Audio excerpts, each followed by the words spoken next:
Hello guys, आज चाहिँ हामी डिजिपिएसबाट चाहिँ कोअर्डिनेटरहरू चाहिँ इस्टाब्लिस गर्दाखेरि के गर्ने भनेर देखाउन गइरहेका छौँ। सुरुमा यो चाहिँ हाम्रो कन्ट्रोलर हो ट्रिम्बलको। यसमा एउटा ट्रिम्बल एक्सेस भन्ने चाहिँ एप हुन्छ। सुरुमा यो खोल्ने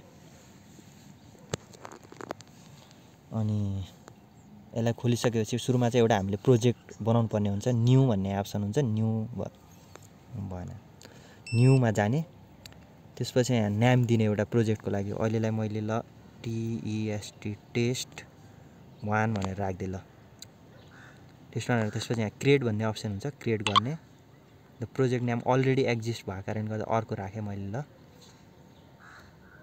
अनिलाई ल मैले बिस्ट राखेँ। ल बिस्ट राखेँ। यहाँ क्रिएट अप्सन छ, क्रिएट गरेँ।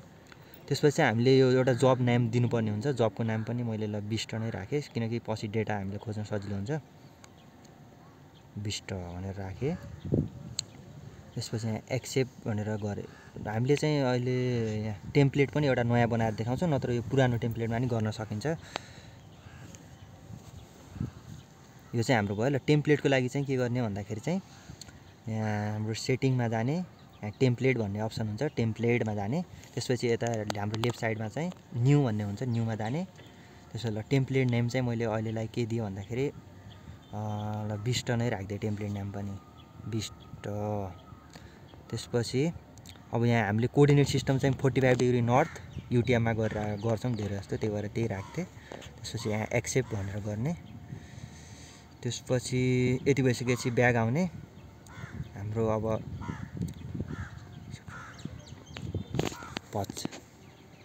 पज भने स्टार्ट। अब चाहिँ हामीले एउटा स्टाइल बनाउनु पर्ने हुन्छ। त्यसको लागि चाहिँ सेटिङमा जाने, फेरि सर्वे स्टाइल भनेर बनाउने। त्यसपछि यहाँ न्यू भनेर हुन्छ लेफ्टमा। सर्वे स्टाइलको नाम दिए। ल अहिलेलाई मैले यहाँ पनि ल बिस्ट नै राखिदिएँ। त्यसपछि चाहिँ हामीले अब बेस अप्सन गर्नुपर्ने हुन्छ। बेस अप्सन भनेर राखेँ। त्यसपछि चाहिँ हाम्रो यहाँ एन्टिना चाहिँ आरटिके फास्ट स्ट्याटिक गर्छौँ हामी, फास्ट स्ट्याटिक राख्यौँ।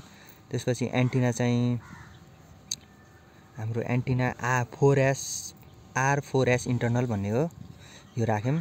त्यसपछि मेजर अफ हाइट चाहिँ हामीले जहिले पनि स्ल्यान्ड मेजर मार्क राख्छौँ, किनकि यता देखाउ त।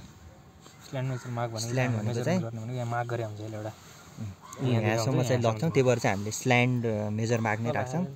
त्यसपछि एन्टिना हाइट चाहिँ अहिले राख्नु पर्दैन। त्यसको लागि चाहिँ अब हामीले यो हाम्रो सिरियल नम्बर पनि राखिदिनुपर्छ। डिजिपिएसको कुन हो त्यो सिरियल नम्बर हेर्न मिल्छ। 244 यस्तो समथिङ हुन्छ, त्यो राखिदिउँ। जुन हो त्यो राखिदिने। अहिलेलाई मैले केही राखेन। त्यसपछि चाहिँ हाम्रो लगिङ इन्टरभल पनि 15 सेकेन्ड ठिक छ। त्यसपछि एलिभेसन चाहिँ 10 डिग्रीको ठाउँमा हामी 0 डिग्री राखेर गर्छौँ। सबै सेटेलाइट टिपोस् भनेर। यस, त्यस 0। ल अहिले चाहिँ हामीले एलिभेसन मार्क्स के अरे 0 डिग्री राख्यौँ, अनि लगिङ इन्टरभल 15 सेकेन्ड राख्यौँ। यो चाहिँ चेन्ज गर्नु पर्दैन। त्यसपछि एक्सेप्ट भनेर गर्ने। त्यसपछि स्टोर भन्ने यता लेफ्ट साइडमा हुन्छ, यो चाहिँ स्टोर गरिदिने। ल हाम्रो स्टोर भयो। अब चाहिँ हाम्रो सर्वे स्टाइल सुरुमा नाम कुन बनाएको थियौँ, बिस्ट भनेर बनाएको थिएँ मैले, बिस्ट। यहाँ चाहिँ बिस्ट छ। त्यसपछि बेस अप्सन हो, यो सब ठिक छ। ल एक्सेप्ट भयो। एक्सेप्ट भइसकेपछि स्टोर पनि भयो। अब चाहिँ हामी के गर्छौँ भन्दाखेरि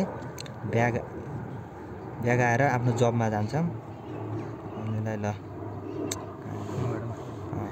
त्यसपछि अब यहीँबाट ल हामी मेजर गर्छौँ। मेजरमा गयौँ।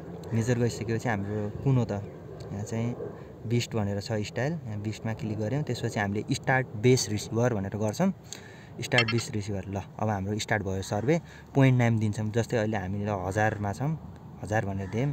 एन्टिना हाइट चाहिँ नाप्ने, पोइन्ट ल नापेर, जस्तै मानौँ ल कति छ, 1.7 छ अरे। ल हाइट 1.7 राख्यौँ। हाम्रो यो स्ल्यान्ड मेजर नै हुन्छ। त्यसपछि स्टार्ट भनेर हुन्छ, यहाँ चाहिँ स्टार्ट गरिदिने।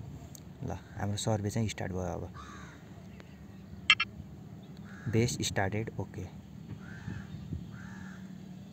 बस।